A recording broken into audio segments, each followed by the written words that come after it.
السلام علیکم ورحمۃ اللہ وبرکاتہ، نحمدہ ونصلی علی رسولہ الکریم، اما بعد فاعوذ باللہ من الشیطان الرجیم، بسم اللہ الرحمن الرحیم، رب اشرح لی صدری ویسر لی امری واحلل عقدۃ من لسانی یفقہوا قولی۔ وَأَنفِقُوا مِمَّا رَزَقْنَاكُم مِّن قَبْلِ أَن يَأْتِيَ أَحَدَكُمُ الْمَوْتُ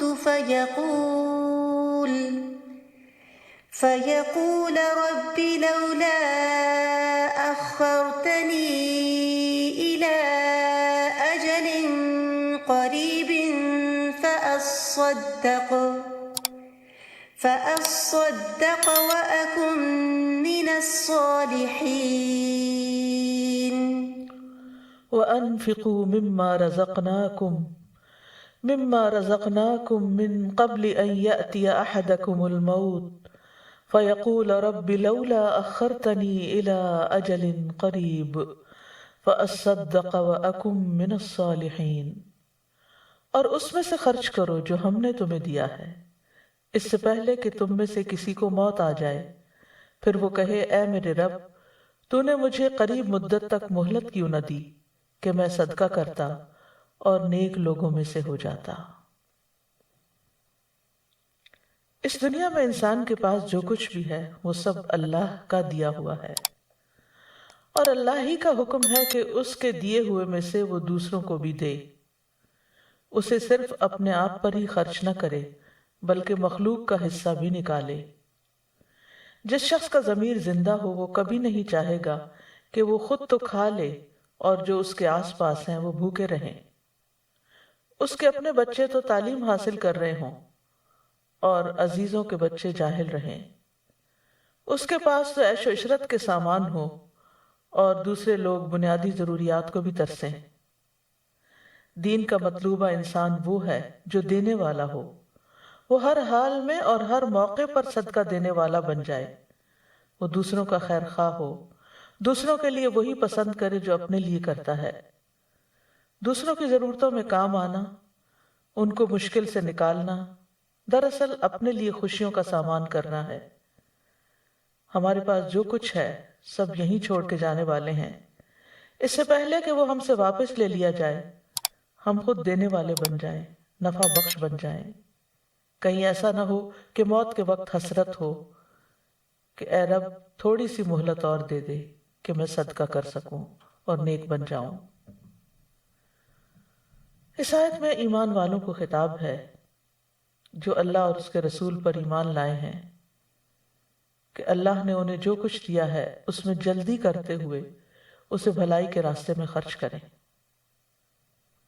اس سے پہلے کہ تم میں سے کسی کو موت آ جائے اور وہ موت کی نشانیاں اور علامات دیکھ لے، پھر ندامت سے کہے کہ اے میرے رب تو نے مجھے مہلت کیوں نہ دی اور میری موت کو کچھ دیر تک مؤخر کیوں نہ کر دیا، بس میں اپنے مال میں سے صدقہ کرتا اور میں نیک اور متقی لوگوں میں سے ہو جاتا۔ تو اس لیے اللہ سبحانہ وتعالی اس وقت کے آنے سے پہلے ہمیں نصیحت کر رہے ہیں فَأَنفِقُوا، اور خرچ کرو۔ خرچ کرنے میں دو طرح کے خرچ آتے ہیں، ایک فرض اور ایک نفل۔ تو نمبر ایک اس سے مراد مال میں فرض کی ہوئی زکوٰۃ ہے کہ انسان سب سے پہلے اپنے فرض ادا کرے، اور نمبر دو نفلی صدقات ہیں، جیسے محتاجوں کو دینا، لاچار کی مدد کرنا، اور نمبر تین ہر طرح کا نفقہ، جو کچھ بھی جہاں بھی ضرورت ہو انسان خرچ کرے۔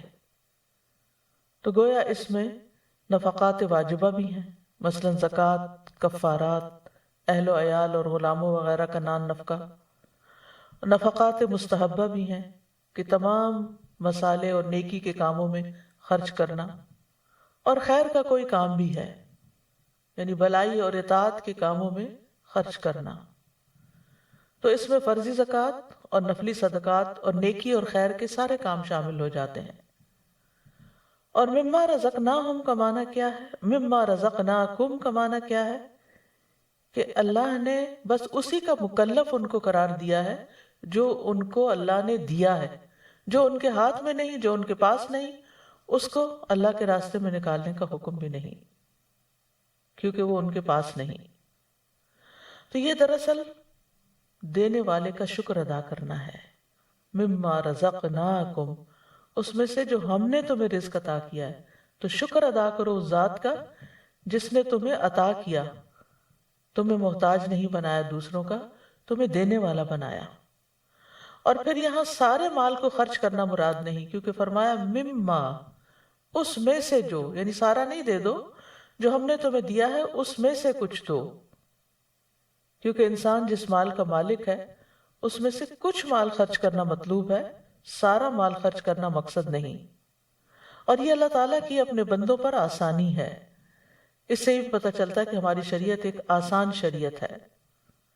پھر فرمایا من قبل ان یأتی احدکم الموت، اس سے پہلے کہ تم میں سے کسی کو موت آ جائے۔ منافق موت کے وقت کہتا ہے کہ یا اللہ ایک دفعہ دنیا میں واپس بھیج تاکہ وہ اپنے فرائض ادا کر سکے اور اللہ کے احکامات پر عمل کر کے اللہ کا پسندیدہ بن سکے۔ تو بات یہ کہ موت کے وقت تو پھر کسی کی نہیں سنی جاتی، پھر تو موت کا فرشتہ جان لے کے ہی جاتا ہے۔ اس لیے اس معاملے میں جلدی کرنی چاہیے، نیکی کے کام اور سوچ سوچ کے اور ٹھہر ٹھہر کے نہیں، بلکہ جو جب جہاں جس چیز کا موقع ہو انسان اسے کر ڈالے۔ آج صحت ہے، کل نہیں معلوم کیا حال ہوگا۔ آج اللہ نے ہمیں سوچنے سمجھنے کی، کام کرنے کی صلاحیت دے رکھی ہے، اس سے فائدہ اٹھا لیں اس سے پہلے کہ یہ نعمتیں چلی جائیں، کیونکہ یہ نعمتیں ذریعہ ہیں دوسری نیکیاں کمانے کا۔ یعنی اگر ہمارے ہاتھ پاؤں سلامت ہیں، ہماری عقل کام کرتی ہے، ہماری زبان بولتی، تو تبھی ہم صدقات بھی کر سکتے ہیں نا۔ ایک مجنون شخص، ایک وہ شخص جو بیماری کی وجہ سے اتنا لاغر ہو چکا ہو کہ اس کو اپنی بھی ہوش نہ ہو، تو اس وقت وہ دوسرے کے ساتھ کون سی خیر کر سکتا ہے اور کیا بھلائی کر سکتا ہے۔ تو من قبل ان یأتی احدکم الموت فیقول رب لولا اخرتنی الی اجل قریب، تو کہے کہ اے میرے رب مجھے تو نے قریب کی مدت تک تھوڑی دیر اور کیوں نہ مہلت دے دی، کیونکہ دنیا سے نکل جانا یہ قریب سے اس کی طرف جانا ہے، یعنی دنیا قریب ہے اور پھر دور چلے جانا ہے۔ تو اس دنیا میں یعنی وہ کہتا ہے کہ اے میرے رب میں تجھ سے درخواست کرتا ہوں کہ تو لمبے عرصے کے لیے نہیں، تھوڑی مدت کے لیے میری موت کو مؤخر کر، تھوڑا سا چانس اور دے دے، تاکہ جو کام آج تک میں نے چھوڑے رکھے، جن سے غفلت برتی، جو مجھ سے چھوٹ گئے، وہ میں کر کے آ جاؤں۔ اور ان میں جو میری خواہش ہے وہ کیا ہے؟ خاص طور پر فَأَصَّدَّقَ، تو میں ضرور صدقہ کروں، وَأَكُن مِّنَ الصَّالِحِينَ، اور میں صالحین یعنی مومنین میں شامل ہو جاؤں۔ اللہ سبحانہ وتعالیٰ سورۃ التوبہ میں فرماتے ہیں وَمِنْهُمْ مَنْ عَاهَدَ اللَّهَ لَئِنْ آتَانَا مِنْ فَضْلِهِ لَنَصَّدَّقَنَّ وَلَنَكُونَنَّ مِنَ الصَّالِحِينَ، ان میں سے کوئی ایسا بھی ہے جو کہ اللہ سے وعدہ کرتا ہے کہ اگر اس نے اپنے فضل سے ہمیں کچھ عطا فرمایا تو ہم ضرور ہی صدقہ کریں گے اور ضرور نیک لوگوں میں سے ہو جائیں گے۔ یعنی یہ منافقین کا حال بیان کیا جا رہا ہے دراصل، اور یہ آیت جو ہم نے پڑھی یہ بھی سورۃ المنافقون کی آیت ہے۔ تو انسان یعنی صدقہ جو ہے وہ انسان کے نفاق کو بھی دور کرتا ہے۔ تو یہاں پر منافقین کا یہ وعدہ ہوتا تھا کہ اگر ہمیں کچھ ملا تو ہم بھی دوسروں کو دیں گے، لیکن پھر کیا ہوتا کہ جب اللہ تعالیٰ ان کو اپنے فضل سے غنی کرتا تو پھر وہ اپنے عہد کو بھول جاتے۔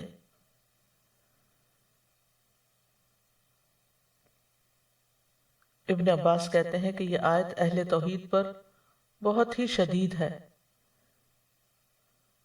اور پھر طبری کہتے ہیں اکم من الصالحین کا معنی ہے اعمل بطاعتک، کہ میں تیری اطاعت کے مطابق عمل کروں، وأؤدی فرائضک، اور تیرے فرائض ادا کروں، وقیل وأحج بیتک الحرام، اور یہ بھی خواہش اور تمنا ہوگی نیک بننے میں کہ میں جا کر حج کراؤں۔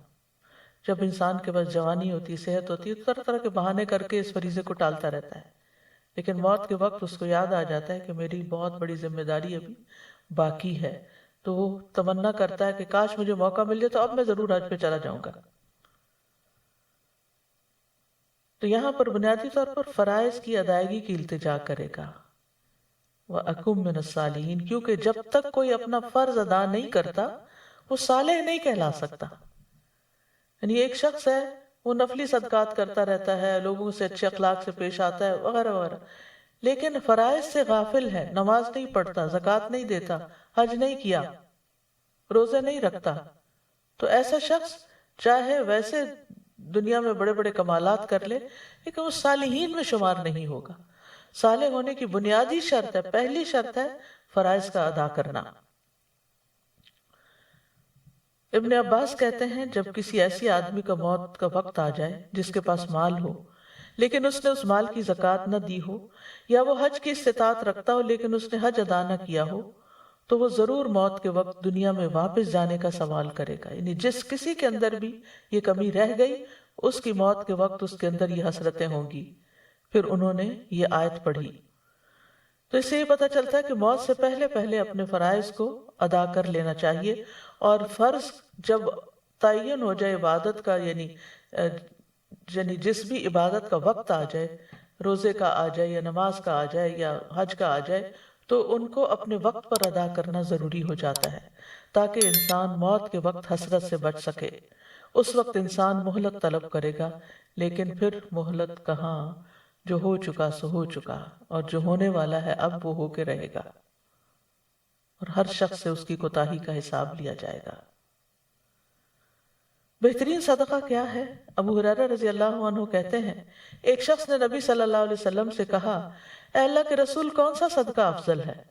آپ نے فرمایا کہ تم اس حال میں صدقہ کرو کہ تم صحت مند ہو، مالدار ہونے کی توقع رکھتے ہو اور فقر سے ڈرتے ہو، یعنی درمیانے سے ہو، اور اتنی دیر مت لگاؤ کہ جب جان حلق تک آ جائے تو کہنے لگو کہ فلاں کو اتنا اور فلاں کو اتنا دے دو، حالانکہ اب تو وہ فلاں کا ہو ہی چکا، اب ان کے حق میں کیا وصیت کرو گے، اب تو وارثوں کا ہی ہے.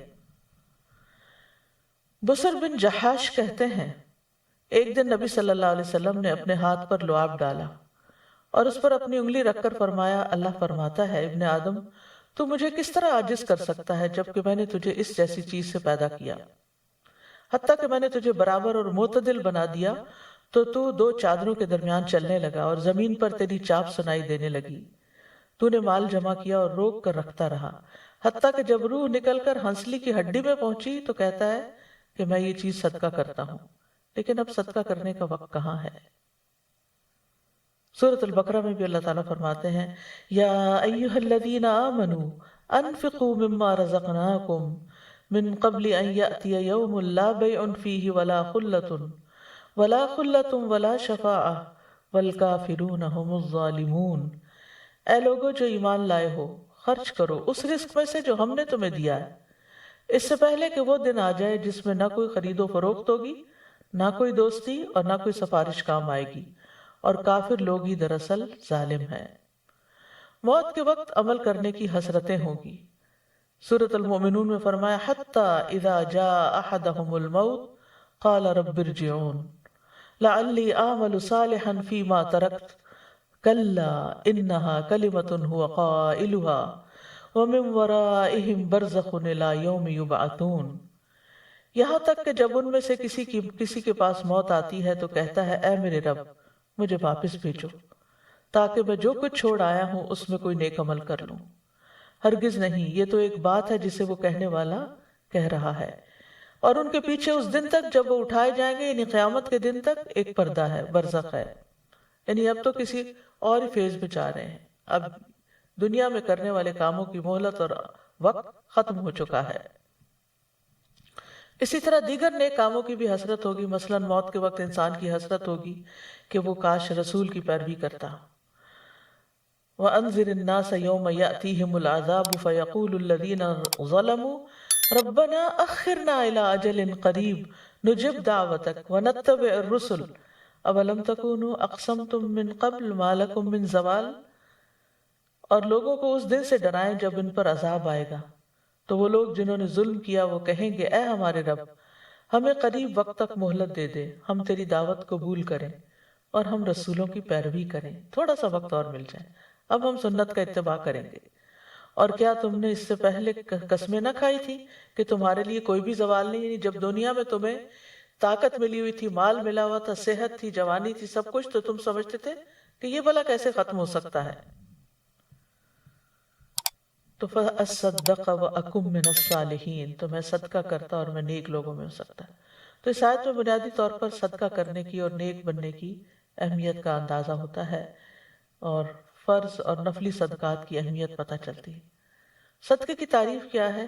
یہ کہ اللہ کے راستے میں ایک جائز چیز کو بطور صدقہ پیش کرنا جس میں نصاب اور مدت کی تعین نہیں ہوتی، تو اس لیے اس میں مادی اور معنوی اقوال افعال سبھی شامل ہو جاتے ہیں، مال بھی شامل ہو جاتے ہیں جیسے سونا، چاندی، نقدی وغیرہ، جانور وغیرہ بھی شامل ہوتے ہیں جیسے بکری، بھیڑ وغیرہ، یا جن پہ سواری کی جاتی ہے، گدھا، گھوڑا وغیرہ، یعنی یہ بھی صدقہ کیا جا سکتا ہے۔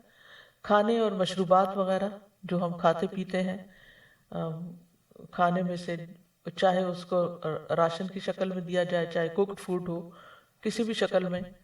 اسی طرح بے جان چیزیں جیسے گھر ہیں، گاڑیاں ہیں، عمارتیں ہیں، لباس وغیرہ، ان کو وقف کرنا، یہ سب چیزیں آ جاتی ہیں۔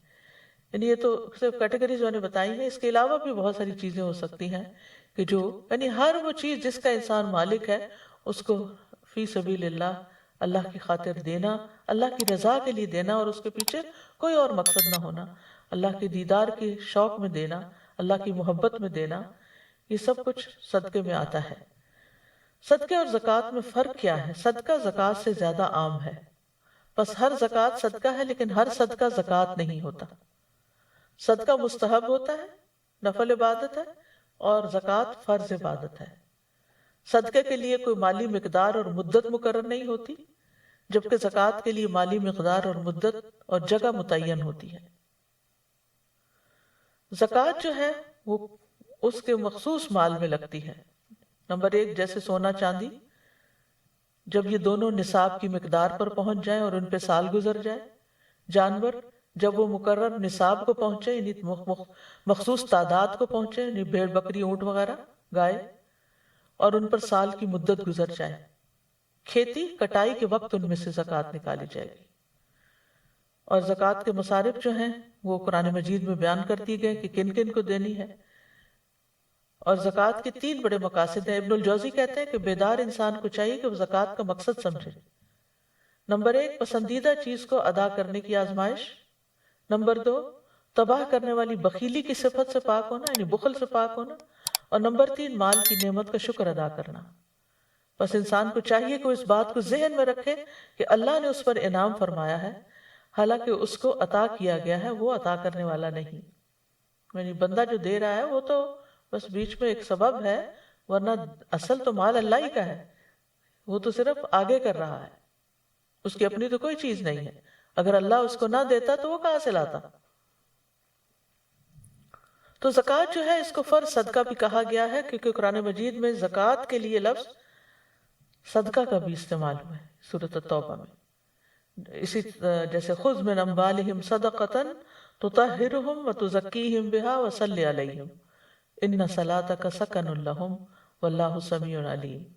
ان کے مالوں سے صدقہ لو، ان کو اس کے ساتھ پاک کرو اور انہیں صاف کرو، اور ان کے لیے دعا کرو، بے شک آپ کی دعا ان کے لیے باعث سکون ہے، اور اللہ سب کچھ سننے والا، سب کچھ جاننے والا ہے۔ حدیث میں بھی زکوٰۃ کے لیے صدقہ کا لفظ استعمال ہوا ہے۔ آپ نے فرمایا بے شک یہ صدقات ہیں، یعنی زکوٰۃ، بے شک یہ لوگوں کے مال کا میل کچیل ہے۔ پھر اسی طرح زکوٰۃ جو ہے یہ اسلام کا بنیادی اور اہم حصہ ہے۔ نبی صلی اللہ علیہ وسلم نے فرمایا یہ کہ تم خالص اللہ کی عبادت کرو، اس کے ساتھ کسی کو شریک نہ بناؤ، نماز قائم کرو، فرض زکوٰۃ ادا کرو، اور رمضان کے روزے رکھو، یہ اسلام ہے۔ الاسلام ان تعبد اللہ، اسلام کی وضاحت کی گئی، یعنی اس کے بغیر کسی کے اسلام کا کوئی تصور نہیں ہے۔ زکوٰۃ ایک اہم ذمہ داری ہے اور ایمان لانے والوں کی صفت ہے۔ زکوٰۃ کا ادا نہ کرنا کفر اور شرک کی علامت ہے۔ وَوَيْلٌ لِّلْمُشْرِكِينَ الَّذِينَ لَا يُؤْتُونَ الزَّكَاةَ، مشرکین کے لیے بڑی ہلاکت ہے جو زکوٰۃ نہیں دیتے۔ قرآن مجید میں امہات المومنین کو بھی زکوٰۃ ادا کرنے کی تلقین کی گئی۔ وقرن فی بیوتکن ولا تبرجن تبرج الجاہلیۃ الاولی واقمن الصلاۃ وآتین الزکاۃ واطعن اللہ ورسولہ انما یرید اللہ لیذہب عنکم الرجس اہل البیت ویطہرکم تطہیرا، اور اپنے گھروں میں ٹکی رہو اور پہلی جاہلیت کی زینت ظاہر کرنے کی طرح زینت ظاہر نہ کرو، اور نماز قائم کرو اور زکوٰۃ ادا کرو، اور اللہ اور اس کے رسول کا حکم مانو۔ اللہ تو یہی چاہتا ہے کہ تم سے گندگی دور کر دے اے گھر والو، اور اللہ تمہیں پاک کر دے، خوب پاک کرنا۔ زکوٰۃ دراصل ایمان والوں کے مال میں دوسروں کا حق ہے، یعنی اللہ نے اس کو حق قرار دیا۔ والذین فی اموالہم حق معلوم للسائل والمحروم، اور جن کے مالوں میں ایک مقرر حصہ زکوٰۃ ہی کا ہے، باقی مقرر نہیں ہے، سوال کرنے والے کے لیے اور جسے نہیں دیا جاتا، یعنی دونوں پہ زکوٰۃ آتی ہے جو مستحق ہوتے ہیں۔ قیامت کے دن انسان سے جہاں نماز کا حساب لیا جائے گا وہاں زکوٰۃ کے بارے میں بھی پوچھا جائے گا، اور پھر دیگر اعمال کا حساب ہوگا۔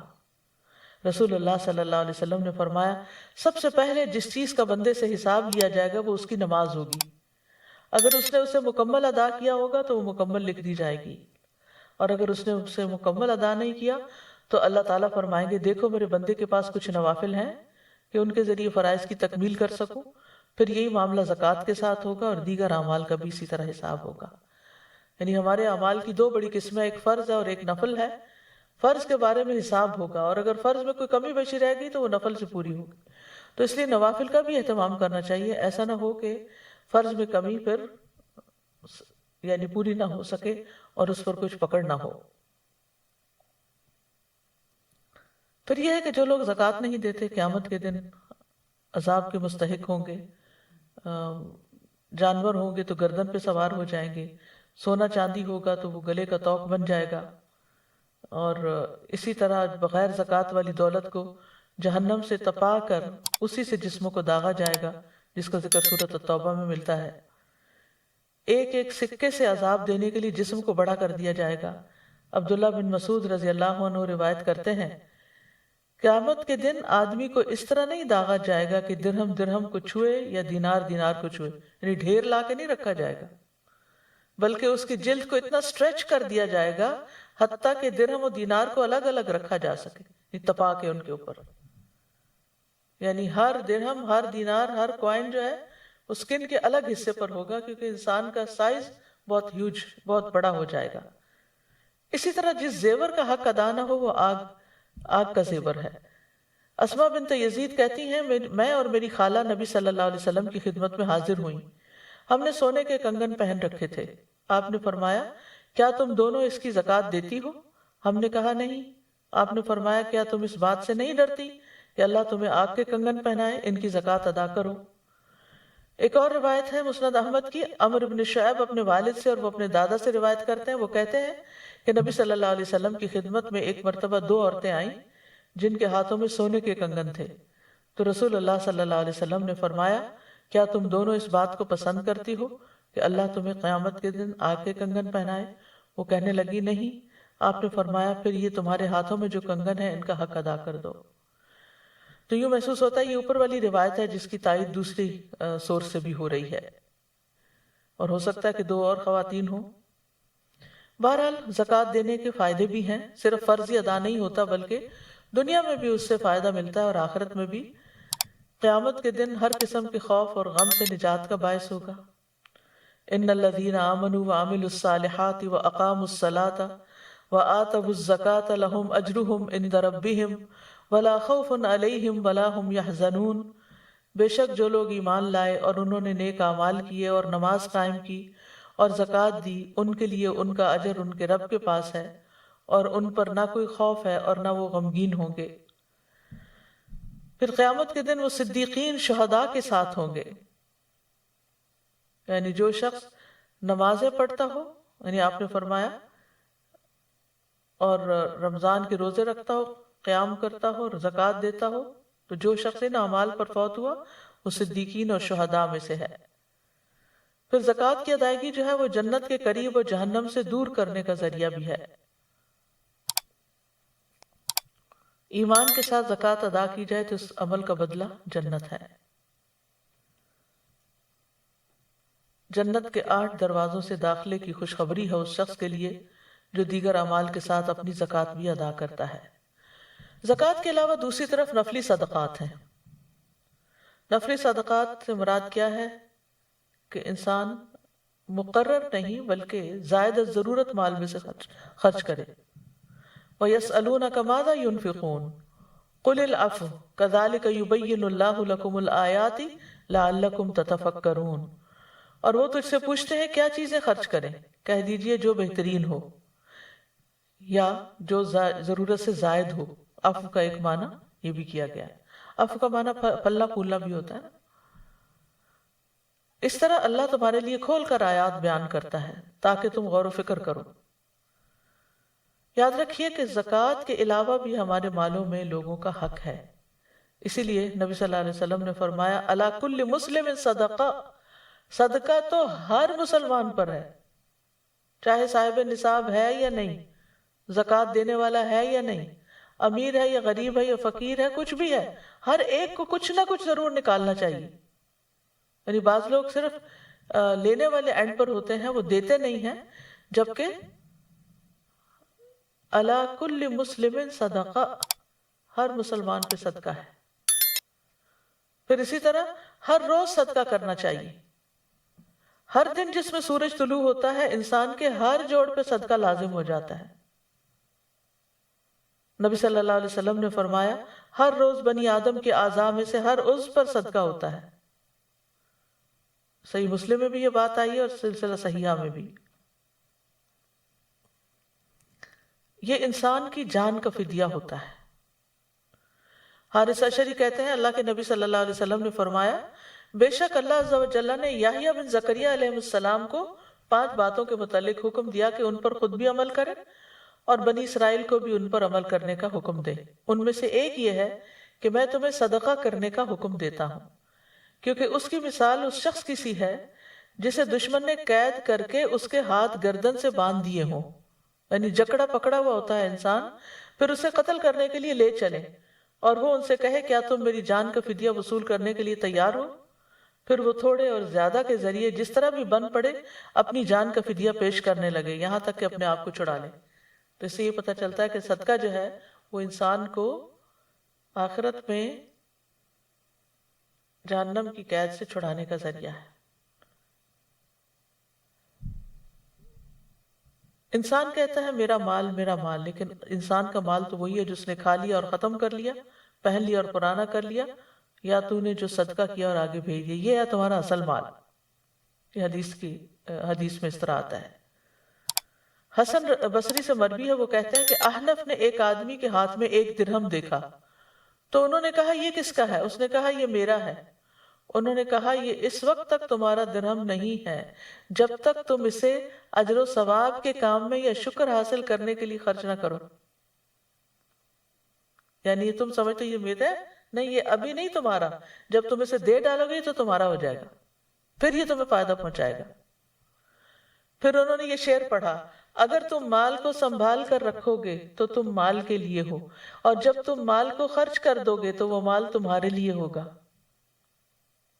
یعنی تمہیں مال اسی وقت فائدہ دے گا جب تم اس کو خرچ کر ڈالو گے۔ دنیاوی اعتبار سے بھی آپ دیکھیں کہ اگر صرف بینک میں پیسے رکھے ہوئے یا آپ کے بینک میں پیسے رکھے ہوئے تو آپ کو کوئی فائدہ نہیں دے رہے، they are just staying there۔ لیکن جب آپ اس سے کوئی چیز خرید کے، مثلا کھانے کی کوئی چیز خرید کے کھاتے ہیں تو آپ کو فائدہ پہنچتا ہے، یا آپ کوئی کپڑا لے کے پہنتے ہیں، یا آپ کسی بھی طرح اپنے آپ کو کمفرٹیبل کرنے کے لیے کہیں پر بھی خرچ کرتے ہیں، تو وہ اس وقت آپ کو فائدہ دیتا ہے جب وہ آپ کے ہاتھ سے نکل جاتا ہے، ورنہ اس کی حفاظت آپ ہی کو کرنی پڑتی ہے۔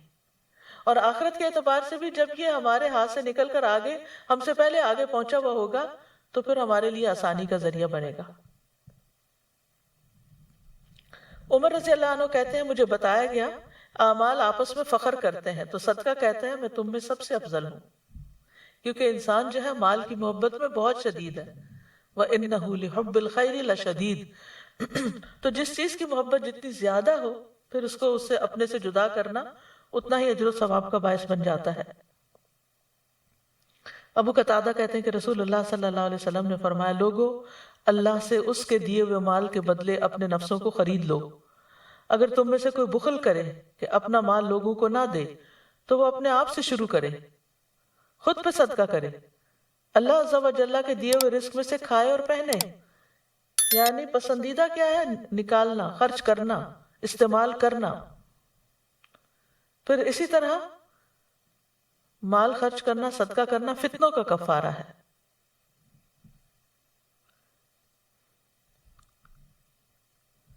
حضرت عمر کہتے ہیں، ایک حدیث ہے کہ آپ نے فتنوں کے بارے میں کیا فرمایا تھا؟ تو راوی کہتے ہیں میں نے کہا انسان کا وہ فتنہ جو اس کی بیوی، اولاد اور پڑوسی میں ہوتا ہے، نماز، صدقہ اور اچھی بات اس کے لیے کفارہ بن جاتا ہے، یعنی ساتھ ساتھ صفائی ہو جاتی ہے۔ صدقہ شیطان پہ بہت بھاری ہوتا ہے۔ الشیطان یعدکم الفقر، اسی لیے وہ تمہیں فقر سے ڈراتا ہے کہ اگر خرچ کرو گے یا صدقہ کرو گے تو تمہارا اپنا کیا بنے گا، تم محتاج ہو جاؤ گے۔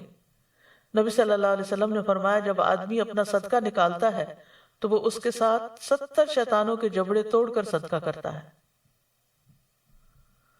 صدقہ کرنے کے فائدے کیا ہیں؟ پہلی بات یہ کہ اس سے مال نہیں کم ہوتا۔ یہ بظاہر ایسے لگتا ہے جسے ہمارے ہاتھ سے جا رہا ہے، لیکن اللہ سبحانہ وتعالیٰ اس کے پیچھے اور لے آتا ہے۔ ابو ہریرہ رضی اللہ عنہ کہتے ہیں کہ رسول اللہ صلی اللہ علیہ وسلم نے فرمایا، اور ایک اور روایت میں آتا ہے قسم کھا کے فرمایا، صدقہ مال کو کم نہیں کرتا، صدقہ مال کو کم نہیں کرتا، وہ پھر آ جاتا ہے، پھر اور آ جاتا ہے، بلکہ پہلے سے بھی زیادہ آنے لگتا ہے۔ پھر یہ ہے کہ جو انسان نکالتا ہے وہ پورا پورا واپس بھی ملتا ہے اس کو، یعنی دنیا میں ملے یا نہ، لیکن آخرت میں ضرور ملے گا۔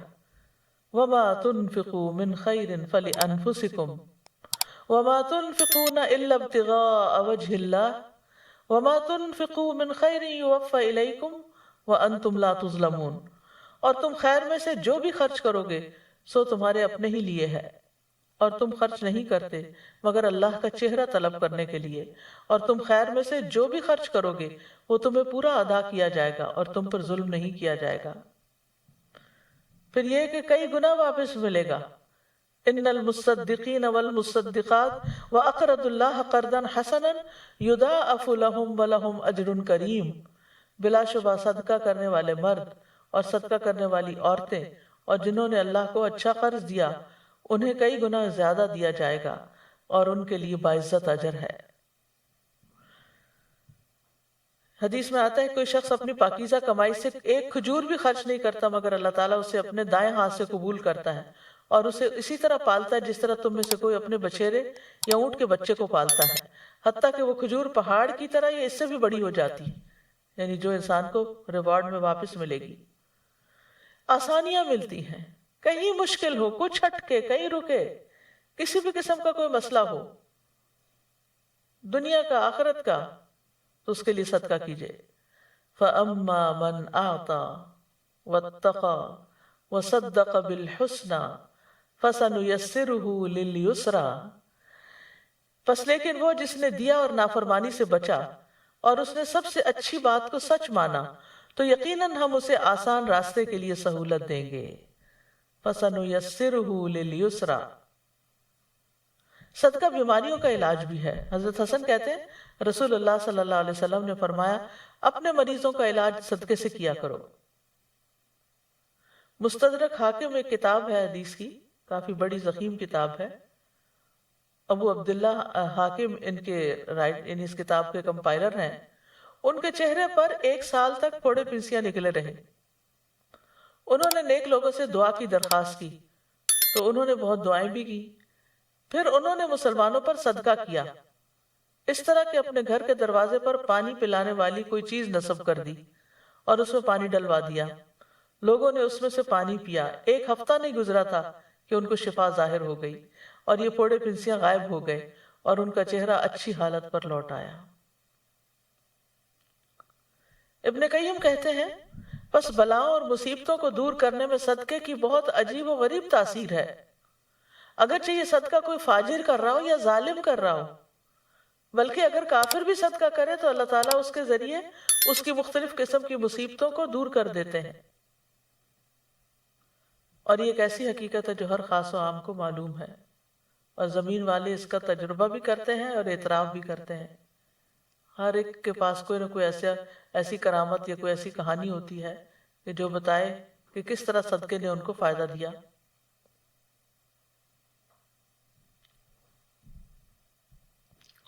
مخفی صدقہ رب کے غضب کو بجھانے والا ہے.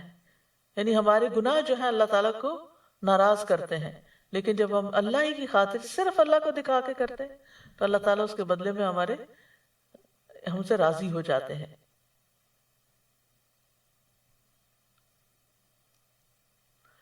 موت کے بعد بھی ثواب ملتا ہے، کیونکہ جب انسان فوت ہو جاتا ہے تو سارے اعمال منقطع ہو جاتے ہیں سوائے 3 چیزوں کے: صدقہ جاریہ، یا ایسا علم جو نفع مند ہو، یا نیک اولاد جو اس کے لیے دعا کرے.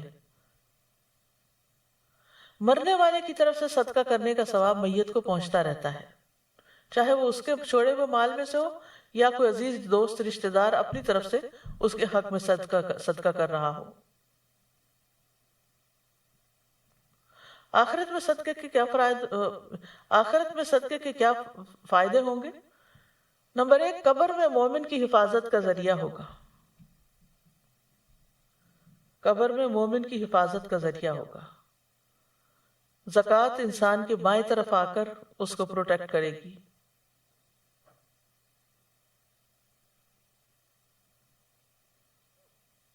جب بائیں طرف سے کوئی عذاب آنے لگتا ہے تو زکوٰۃ کہتی ہے میری طرف سے آنے کا راستہ نہیں. پھر اس کے دونوں پاؤں کی طرف سے آ جاتا ہے تو نیک اعمال، صدقہ اور نیکی وغیرہ لوگوں سے اچھا سلوک کرنا، وہ کہتے ہیں کہ یہ میری طرف سے تم نہیں آ سکتے. تو گویا زکوٰۃ ہو یا صدقات ہو، وہ اپنے سے بلاؤں کو ٹالتے ہیں، دنیا میں بھی بلائیں ٹالتے ہیں اور آخرت میں بھی.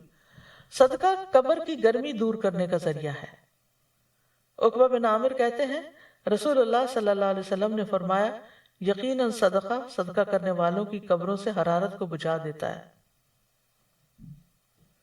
آج آپ دیکھیں تھوڑا سا موسم بدلا ہے تو گرمی کا احساس ہونے لگ گیا ہے. حالانکہ ابھی کو بہت ہائی ٹیمپریچر نہیں ہے، لیکن قبر کے اندر اگر تھوڑا سا بھی ٹیمپریچر زیادہ ہوا تو کیا بنے گا. اس لیے خود بھی کرنا چاہیے اپنی آخرت کے لیے، اور جو ہمارے عزیز رشتہ دار، والدین وغیرہ دنیا سے جا چکے ہیں، ان کے بہاف پر بھی صدقہ کرتے رہنا چاہیے. بلکہ جب آپ صدقہ کریں تو ساتھ ان کی بھی نیت کر لیں، آپ کو بھی ثواب مل جائے گا، ان کو بھی ثواب مل جائے گا. کیونکہ اللہ تعالیٰ کے خزانے تو بہت وسیع ہیں، اجر و ثواب دینے کے لیے اس کو تو اس کے ہاں تو کسی چیز کی کمی نہیں. وہ ایک ہی وقت میں آپ کو بھی دے سکتا ہے، ان کو بھی دے سکتا ہے. ہم دینے لگتے ہیں تو ہمارا کم پڑ جاتا ہے، یہ تھوڑا ختم ہو جاتا ہے، لیکن اس کے ہاں یہ مشکل نہیں. رسول اللہ صلی اللہ علیہ وسلم نے فرمایا یقیناً صدقہ کرنے والوں کی قبروں سے حرارت کو بجھا دیتا ہے. یعنی اگر کسی کو عذاب قبر بھی ہو رہا ہو، پیچھے والے اس کے لیے صدقہ کرتے رہیں تو وہ آگ ٹھنڈی ہو جائے گی انشاءاللہ. قیامت کے دن صدقہ کرنے والا اپنے صدقے کے سائے میں ہوگا. رسول اللہ صلی اللہ علیہ وسلم نے فرمایا مومن کا سایہ قیامت کے دن اس کا صدقہ ہوگا. ایک اور روایت میں آتا ہے، عقبہ بن عامر کہتے ہیں میں نے رسول اللہ صلی اللہ علیہ وسلم کو فرماتے ہوئے سنا کہ قیامت کے دن ہر شخص اپنے صدقے کے سائے میں ہوگا یہاں تک کہ لوگوں کے درمیان فیصلہ ہو جائے. یزید کہتے ہیں کہ ابو الخیر کوئی ایسا دن جانے نہیں دیتے تھے جس میں کوئی چیز، خواہ میٹھی روٹی یا پیاز یا اس طرح کی کوئی اور چیز صدقہ نہ کرتے ہو. یعنی چھوٹی چھوٹی چیزیں بھی، کیونکہ بعض اوقات ہم اس میں ہوتے ہیں کہ کوئی ویلیوبل چیز ہو، کوئی دینے کی چیز ہو، اور اس سے مراد یہ بھی نہیں کہ کسی غریب فقیر کو دیں، یعنی آپ اپنے سے نکال کے کسی کو کچھ بھی دے دیتے ہیں وہ آپ کے حق میں صدقہ لکھا جاتا ہے. کیونکہ حدیث میں آتا ہے کہ اپنے اوپر بھی صدقہ کریں گے. اگر خود بھی اس نیت سے کچھ کھا پی لیتے ہیں، کوئی نہیں ملا دینے کے لیے، تو وہ بھی ایک طرح سے صدقہ ہو جائے گا. کیونکہ اللہ سبحانہ وتعالیٰ ہمارا بخل دور کرنا چاہتے ہیں، اور بخل بدترین خصلت ہے کہ جس کی وجہ سے انسانوں کے تعلقات بھی خراب ہوتے ہیں اور انسان خود بھی خسارے میں رہتا ہے. پھر گناہوں کی معافی کا ذریعہ ہے. ان تبدوا الصدقات فنعما ہی وَإِن تُخْفُوهَا وَتُؤْتُوهَا الْفُقَرَاءَ فَهُوَ خَيْرٌ لَكُمْ وَيُكَفِّرُ عَنْكُم مِّن سَيِّئَاتِكُمْ وَاللَّهُ بِمَا تَعْمَلُونَ خَبِيرٌ۔ اگر تم اپنے صدقات کو ظاہر کرو تو بھی اچھا ہے، لیکن اگر خفیہ طور پر فقراء کو دو تو یہ تمہارے لیے زیادہ بہتر ہے۔ ایسے صدقات تم سے تمہاری بہت سی برائیاں دور کر دیں گے، یعنی تمہارے گناہ مٹ جائیں گے، اور جو عمل تم کرتے ہو اللہ ان سے پوری طرح باخبر ہے۔ رسول اللہ صلی اللہ علیہ وسلم کعب بن عجرہ سے فرما رہے تھے، اے کعب بن عجرہ، صدقہ گناہوں کو اس طرح مٹاتا ہے جیسے پانی آگ کو مٹا دیتا ہے۔ صدقہ جنت میں لے جانے کا باعث ہے۔ نبی صلی اللہ علیہ وسلم نے فرمایا، جو شخص اللہ کا چہرہ چاہنے کے لیے صدقہ کرے اور اسی پر اس کا اختتام ہو تو وہ جنت میں داخل ہوگا۔ صدقہ کا اجر جنت کے دروازے پر لکھا ہوا ہے۔ صدقہ میں کیا کیا شامل ہے؟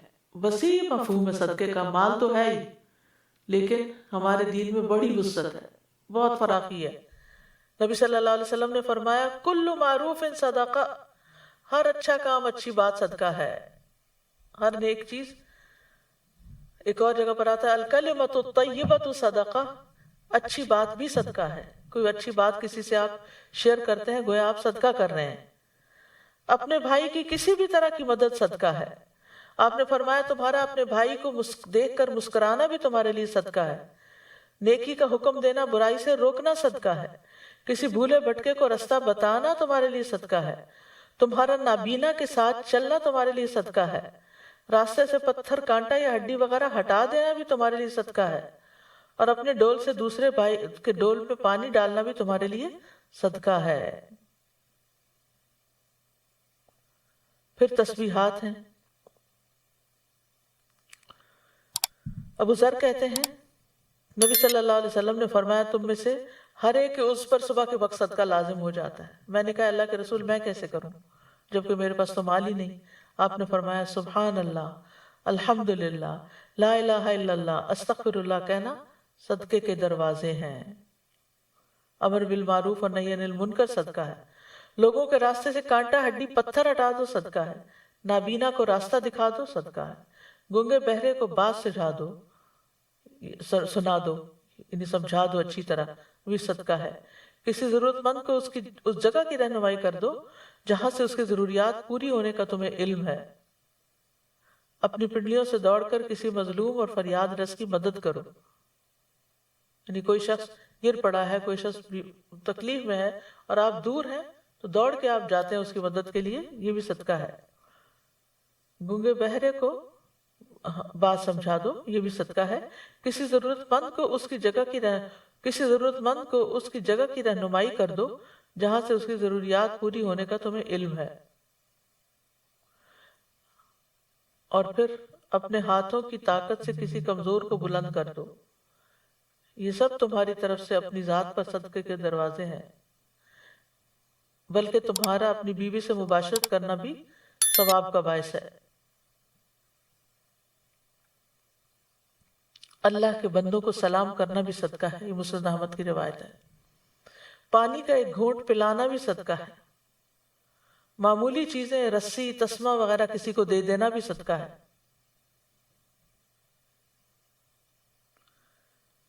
پھر اسی طرح کسی کی وحشت اور تنہائی دور کرنا بھی صدقہ ہے۔ گھر والوں سے انس و محبت رکھنا بھی صدقہ ہے۔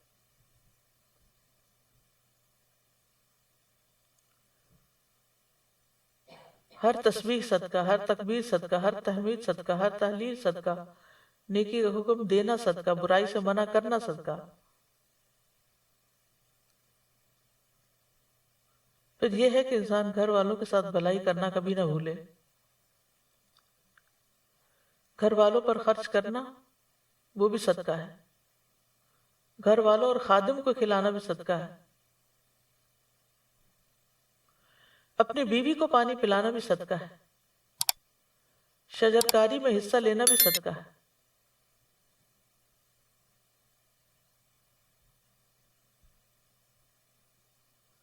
قرض دینا بھی صدقہ ہے۔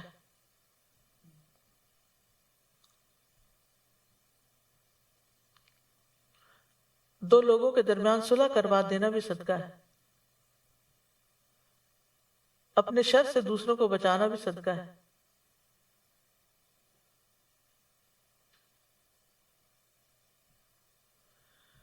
سب سے افضل صدقہ کون سا ہے؟ جو انسان گھر والوں پہ کرتا ہے، اللہ کے راستے میں کوئی خیمہ یا کوئی خادم دیتا ہے، تندرستی اور حالت غنا میں کیا ہوا صدقہ ہے، ایسا صدقہ جس کے بعد آدمی مالدار رہے۔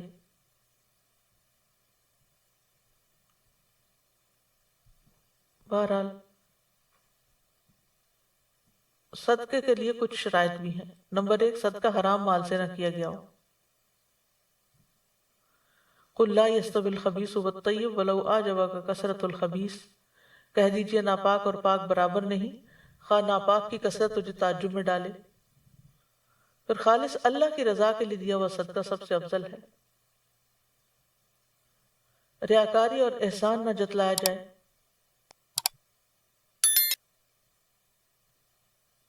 سلف صالحین خوش دلی سے صدقہ کیا کرتے تھے، جیسے کسی سائل کو دروازے پہ دیکھتے تو ایک دم کھل اٹھتے کہ کوئی لینے کے لیے آیا، نیکی کا موقع دینے آیا۔ وہ کہتے مرحبا اس آدمی کو جو میرے گناہ دھونے آیا ہے۔ ایسے صدقہ کرنا چاہیے کہ دائیں ہاتھ دے تو بائیں کو پتہ بھی نہ چلے کیا کیا دائیں نے۔ یعنی چھپا ہوا صدقہ زیادہ پسندیدہ ہے۔ بغیر گن کے صدقہ کرنا، کھیتوں، باغوں اور دیگر اسی قسم کی چیزوں سے غرباء اور فقراء کو لینے دینا۔ اللہ سے اچھی دعا کرنا، اللہم انی اسألک الہدی والتقی والعفاف والغنی، اے اللہ میں تجھ سے دعا کرتا ہوں کہ مجھے ہدایت عطا کر، تقوی اور پاک دامنی اور غنا عطا فرما۔ پھر حسن خاتمہ کی دعا کرنا، اور کرنے کے کاموں میں یہ ہے کہ اپنے آپ کو صدقہ کر، اپنے آپ کو عادت ڈالیں کہ انسان صدقہ کرے، کہ کھجور ہی کیوں نہ ہو، کھجور کا ٹکڑا ہی کیوں نہ ہو، اپنے ہاتھ سے محنت کر کے کچھ صدقہ کر دیں۔ جو بھی وسائل یا صلاحیتیں اللہ نے آپ کو دیے ہیں ان کو استعمال کر کے نیکی کمائیں۔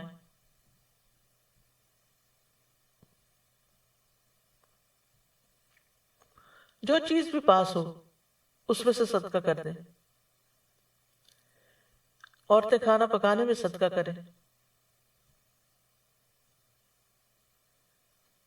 پھر اسی طرح دنیا کی بجائے آخرت کے مقابلے میں دوسروں سے مقابلہ کریں۔ ایسے لوگوں کو ڈھونڈیں جو آپ سے زیادہ صدقہ کرتے ہیں، پھر دیکھیں کہ وہ کس کس چیز میں کرتے ہیں، کیونکہ ہر دور کی ضروریات مختلف ہو جاتی ہیں۔ اللہ تعالی ہمیں عمل کرنے کی توفیق عطا فرمائے۔ وآخر دعوانا ان الحمد للہ رب العالمین۔ سبحانک اللہم وبحمدک، اشہد ان لا الہ الا انت، استغفرک واتوب الیک۔ السلام علیکم ورحمۃ اللہ وبرکاتہ۔